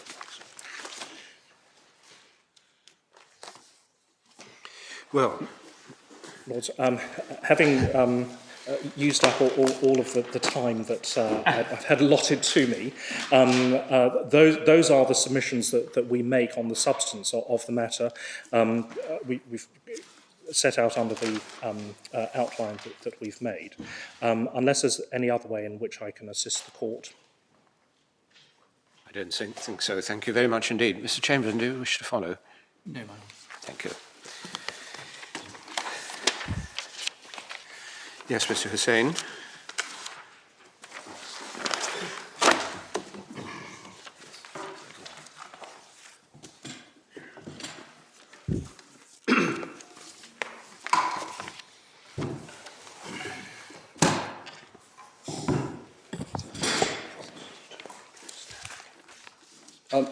My Lords, my Lady, I wish to focus on 5 areas in my reply. But the first area is the statutory and policy scheme. The second area is causation. The third area, which I'll take fairly briefly, is the idea that the initial stage of detention is somehow different from a future stage. The fourth area, again briefly, is a question of remedy, public law or false imprisonment. And the fifth area is Article 5. My Lords, my Lady, dealing first with the statutory and policy scheme, we say it is pretty clear, even if not accepted by Mr. Tam, that if there was a decision in our favour on the review and an individual was not released, that would give rise to a claim in false imprisonment. Just as if there was a declaration by the court that detention had become Hardiel-Singh incompatible, or if there was a grant of bail, or if there was a ministerial refusal to authorise continued detention of a child. Those are clear cases, we say, where detention would lack lawful authority. It seems also to be the case that Mr. Tam is accepting, although he puts a causation spin on it, that if at the review there was a Nadaraja error, that also would vitiate the lawful authority. Now, our case concerns what if there is the position where there is no decision or a process error, and there are three possibilities. Either we recover, as in Roberts, or Mr. Tam is correct and there is no illegality as regards the detention, public law error alone, law justice laws, or there is a causation question, which I'll address in a minute. And this, my lords, we say, turns on the resolution of this issue, where there is no decision, turns on what has happened to the alien's right and presumption, right to liberty and presumption in favour of liberty. I'm sorry, could you just say that last sentence again? Turns on what? It turns on what happens to the individual's right to liberty. What happened to the individual's right to liberty when he or she is detained? Obviously, he's lost his liberty. But what's happened to his underlying right to liberty? Is it infringed in, or is it interfered with in chunks? Or is it interfered with? Yes, yes. Definitely. Because everyone's agreed that before detention, aliens have the right to liberty and equally have it. That's the Belmarsh case.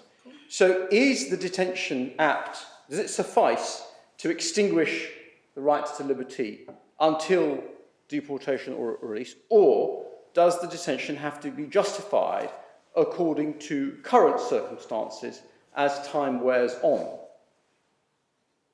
At each stage yes, of the system. Yes. We'll assume that you don't have the policy for the moment. Would you have to justify it as time went on? If you brought a Hardyall Singh complaint, would the state have to justify it as time went on? Does the authority exhaust legality, as my Lord Kerr put it? And we say that the authority does not exhaust legality and that detention falls to be justified according to current circumstances because, firstly, these are not court order cases.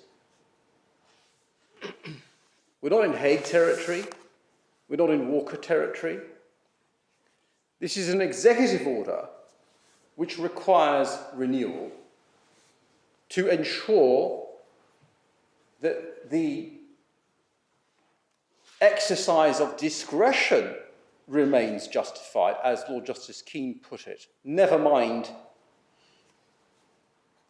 that detention is still lawful on Hardyall Singh principles.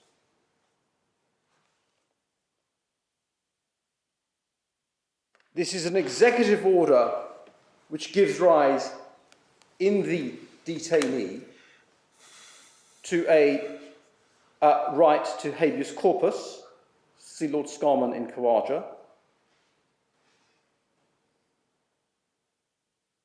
and it is very clear that the initial authority is simply not an answer. And we can meet Mr. Tam on arcane procedure because all that you would do in a situation where you had an initial authority and a review that wasn't communicated is you'd have habeas with certiorari in aid, which would bring up the record. At that point, you lost me entirely. I'm sorry, Mr. Tam is saying that the authority is the return to the writ, and the review is somehow distinct from that. The review isn't the authority, it's something else. And you can test that proposition, he says, by supposing what would happen on a return to the writ of habeas corpus. And we say what you would do in in modern times is you have judicial review, judicial certiorari with habeas in aid, as my Lord Brown put it in his lecture. And that would allow the court to examine the legality of the situation. And the legality of the situation would be that if the review has ordered release, that's easy. Detention is unlawful. If no review has been conducted, then the question is, has the initial authority deprived the individual of his right to liberty for what may be years, irrespective of circumstances? Or is it that the detention must be justified? It must be justified, and because there's been no review, it can't be done? Yes, because we say the default position is that the law presumes in favour of liberty. You would need to have very clear wording in the statute to displace that fundamental principle. I'm lost totally. I mean, on the face of it, the statute says Secretary of State can authorise initially up to the notice of deportation and then afterwards until removal. May authorise. Yes, may, of course, I know. Yes. But I mean, just assume that there isn't any published policy at all and all the rest of it. Hardial Singh, we all know what they are. Yes. I mean, I don't understand. I mean, We say the common law.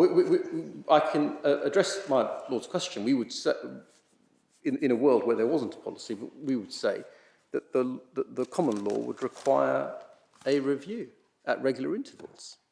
how regular?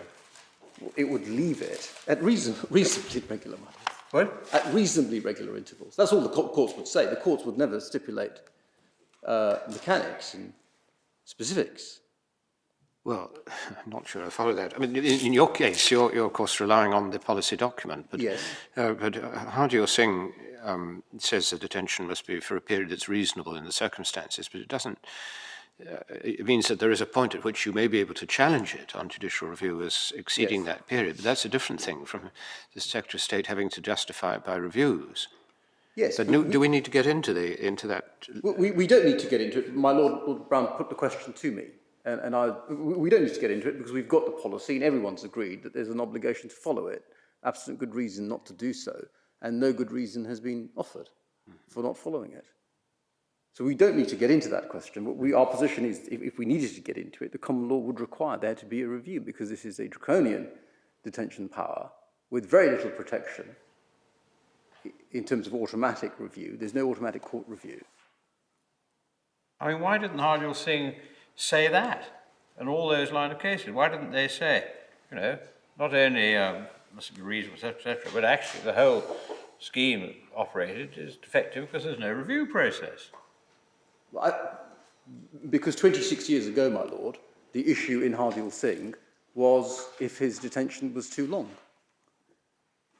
Well, looking at the words, that it's never been questioned. I mean, nobody's thought that Hardial Singh was defective. Nobody's been suggesting that the principles are inadequate. I'm not suggesting that for a moment, my lord. But the review issue hasn't arisen because for 19 years, as we know, and at least for 19 years, the Secretary of State has had a policy, which he accepts he's under a public law obligation to follow, to review.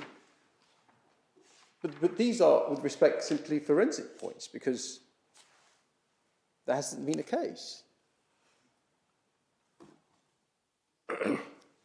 But, my lord, what we say about the policy is that it sets the framework. And we say that it is something taken on by the Secretary of State voluntarily, but he's got to follow it if there isn't any good reason for him not to do so. So it's not the same as a statutory rule, because the essence of the difference between legal rules and policy requirements is that the latter are defeasible for good reason, policy requirements. Legal rules aren't. A swine flu epidemic would be an answer to a policy requirement it may not be an answer, wouldn't be an answer, we'd say, to a legal rule in primary legislation. It would be an answer to the immigration officer taking the decision rather than the chief immigration officer. It would. That's your position. We would say. But if there isn't a good reason, if there isn't a swine flu epidemic, then the breach of the policy requirement stands in pari materia with the breach of the legal rule. And there is abundant authority at House of Lords level for that proposition. The ultra vires theory of public law is predicated on it. So that's the difference between the policy and primary legislation. One is defeasible, the other isn't. But if there is no good reason offered for the failure to follow the policy, and given the importance of the policy requirement, you would have to have a compelling reason not to fulfil it. It doesn't arise here. All through the proceedings, Mr. Chamberlain before Mr. Justice Mumby, Mr. Tan before this court, put their hands up. They say, we're very sorry, there's nothing that we can say about why this doesn't happen for 10 months and then subsequently not properly. Well, I don't think you need to spend much time on that. I think it's 10 to 4. We can obviously sit a little later, but I think you should try to make progress. So, my Lord Hope asked the question, what's the function of the review? And the function of the review we see from page 291 of the appendix, because the function of the review is to see whether or not the criteria which initially justified detention and which initially justified detention in a way that is a stricter test for the Secretary of State than would be required by law, my Lord Brown's point, whether they continue to be met. This is 38.3.4. And what 38.3.4 does is it effectively refers back to 1, 2 and 3. Page 291, once detention has been authorised, it must be kept under close review to ensure that it continues to be justified. Well, what does that mean? 1, there's a presumption in favour of release. 2, there's got to be strong grounds for detaining. And 3, all reasonable alternatives must be considered. That's what's going on at the review. So if you haven't performed the review and you haven't considered those things, then the presumption kicks in. That's the purpose of the review. Now, my lords, if I'm wrong about all of that, if I'm wrong about the statute, that the statute's taken away your liberty for what may be 2 years, 3 years. If I'm wrong about the function of the review, it's then, we say, and only then, that causation comes in. Because then the question becomes, if you had conducted the review, would you have been released? That's where it comes in. That raises a problem under Article 5, because there's been a process default and you're entitled to compensation. And the default, the causation question should not come into the 5.1 issue, the liability issue. At most, we say it can only go to the compensation issue. But never mind that, I'll move on to Article 5 in a moment. But causation comes in, and my Lord, my learned friend Mr. Tan referred to 3 cases principally, Sadi, Nadaraja and D. Sadi, you have my submissions on that. The only reasons, the reasons issue is difficult territory for me is because of the Sadi case. We say it's obiter dicta you don't need to decide it. And the point was not argued, even by counsel who appeared before their lordship's house.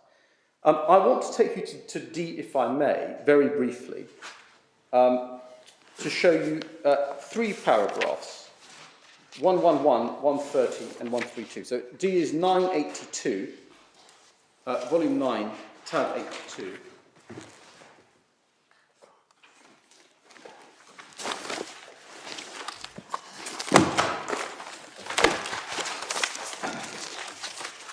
And 111 succeeds the paragraph which you show, where counsel sought to make a distinction between what he called no power cases and cases where an immigration officer is given by Parliament what he described as wide-ranging powers. This misses the point. If a court judges that in making the decision to detain, he failed to take into account matters of material significance and so forth, he will have strayed outside his powers. He will have no power to act. That's what ultravirus is all about. And then at 130, my lords, as to what happened at 123, right at the end of 123, there was a further hearing. The claims were reinstated, and then they were settled. Oh. And we can get the transcript of that to the court if the court would like. The claims were reinstated? Yes. Yeah. Well, not for me. Then at 130, could I just ask my lords to read 130 and 132? Your lordships will just cast their eye over that. It would be quicker if I allow my lords to do that.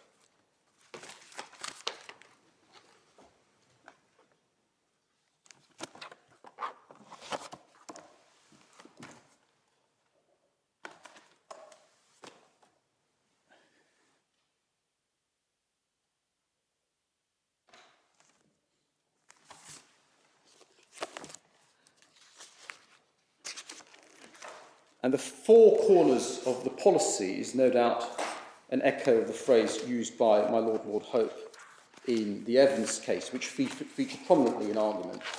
Indeed, my Lord mentioned the 4 corners of the court order. Now,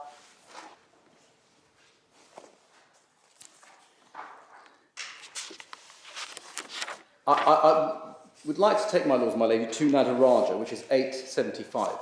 Because you've been shown Nadaraja's case.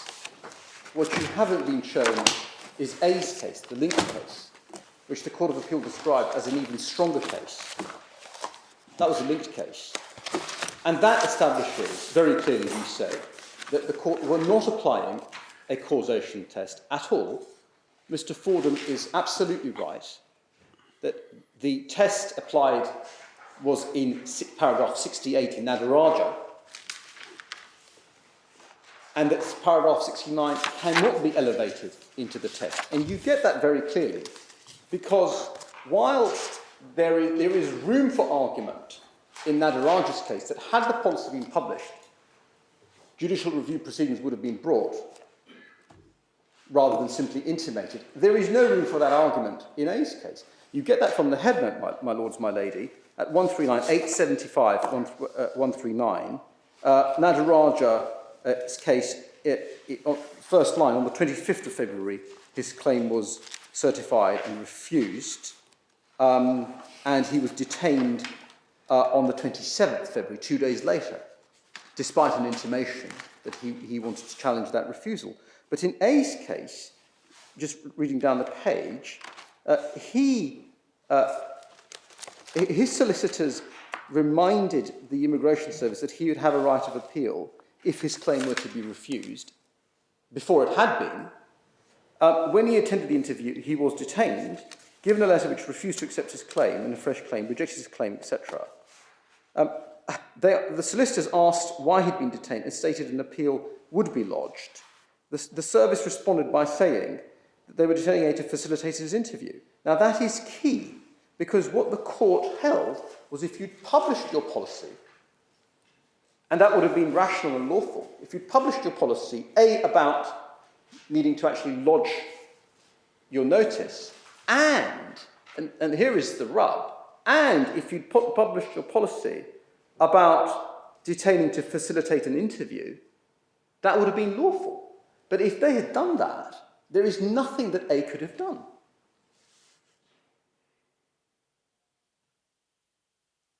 So A establishes beyond peradventure that Nataraja is not about causation at all. Nataraja is about paragraph 68 in N's case. And 69 was a forensic add-on, which was pralinated by Councillor Pyrrington. I think you might make the prosaic point that the opening words of paragraph 69 are for these reasons, clearly a reference back to paragraph 68. As Mr. Fordham emphasised, indeed, absolutely, my lord. So just if I can quickly jaunt through it, the issue summarised at paragraph 1, and A's case, I won't take you through, just give you references. A's case, the facts are summarised at paragraph 17 to 21, at 144 to 155. So I've lost you. I beg your pardon. Where are we? I'm sorry, at paragraph 17 to 21 in A's case, page 144 to 155. The basic features are that he wouldn't have had a chance to appeal had the policy been published, and he couldn't have done anything about being detained in order to go to the interview. And then the policy is set out at paragraph 26. It's the policy with which we are concerned, chapter 38 of the manual. That's the published policy. That's the published policy. Well, why isn't paragraph 72 sufficient for your purpose? It is. I'm coming to that. It's absolutely sufficient.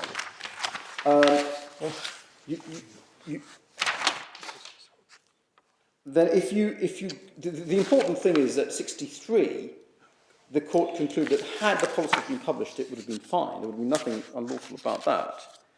And then at 70, the foot of 161, A's case is even stronger than N's.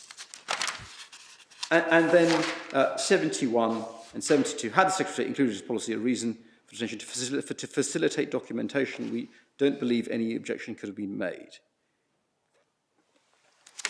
And so it's very clear that Nataraja is not about causation. It's about the failure to follow published policy, which sounds in unlawful detention and gives rise to a claim in false imprisonment. Yeah. And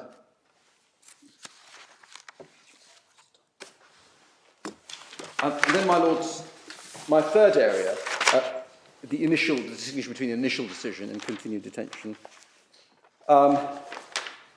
We respectfully submit that there is no distinction to be drawn whatsoever.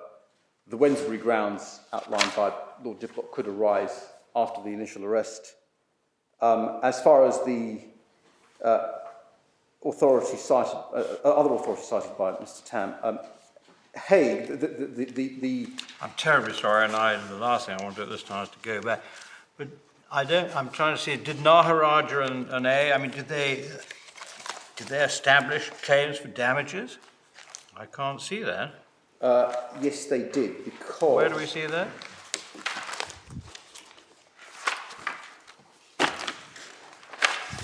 You'll see in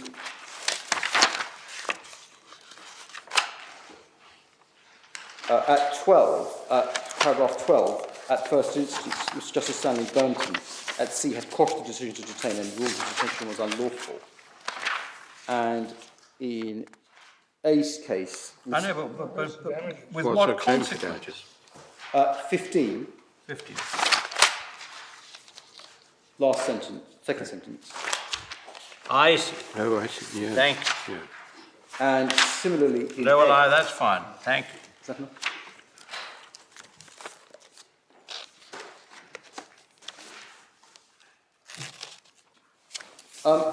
My Lord, my Lady, Mr. Tam referred to the fact that in some post-decision cases, the errors that occurred could have had a an impact on the legality of detention. So Cullen, you could have had the solicitor turning up and saying, look, he really shouldn't be detained.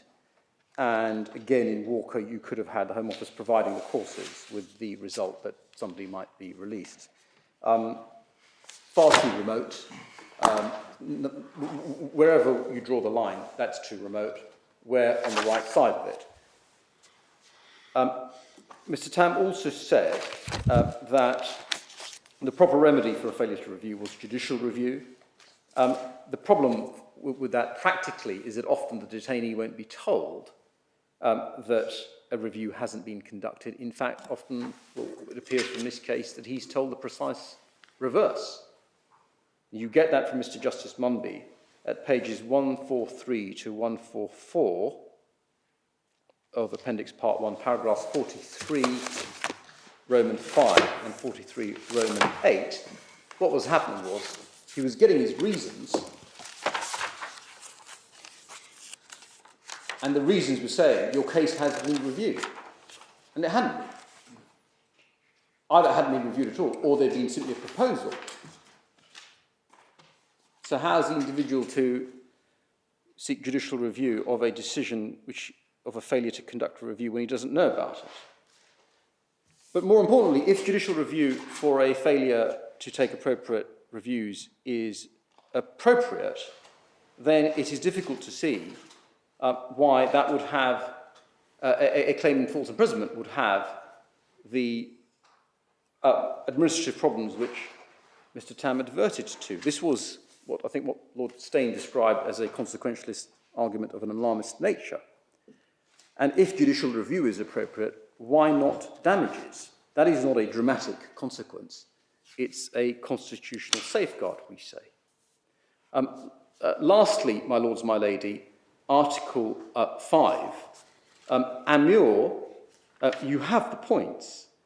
There was a 5-1 breach because of the absence of a court review at the end of paragraph 53, and that is a higher standard. It's a higher standard than an internal review. So it doesn't assist Mr. Higher standard than what? Than an internal review. It's independent. The court in Amur was saying there wasn't any ability to access a court in your detention.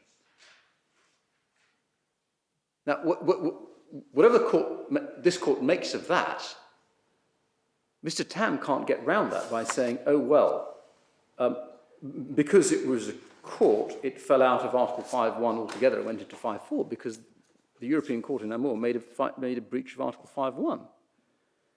And in the Chahal case, the passage which Mr. Fordham asked Mr. Tam to read, you had a review by a panel, and the court, the European Court found that the fact that the panel couldn't give a binding decision sounded in 5.4 rather than 5.1, but the point for our purposes is that at least you had some safeguards. And Mr. Tam's central thesis is that because the deprivation of liberty is a historic one-off event, you don't need any safeguard. So Chahal at 122 is fundamentally inconsistent with Mr. Tam's basic thesis at paragraph 74 of his case. And he has nothing in response to it, we respectfully submit. Sardi at 13126, what Sardi was doing when it was comparing, we say, 5.1a and F cases with other cases was rejecting the notion that detention had to be necessary, a measure of last resort. It was imposing a lesser proportionality test, a proportionality test nonetheless, as is evident from paragraph 69 to 72, and that was applied by the Grand Chamber at 75 to 79. But the Grand Chamber had referred to procedural protections at 67, paragraph 67, footnote 48, where again it referred to Amur.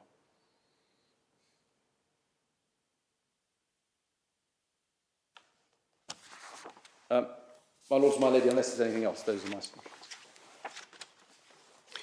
Thank you very much indeed. Well, the Court's extremely grateful to Counsel for their submissions, not only orally, but also the material we've been given in writing. The Court will take time to consider its decision.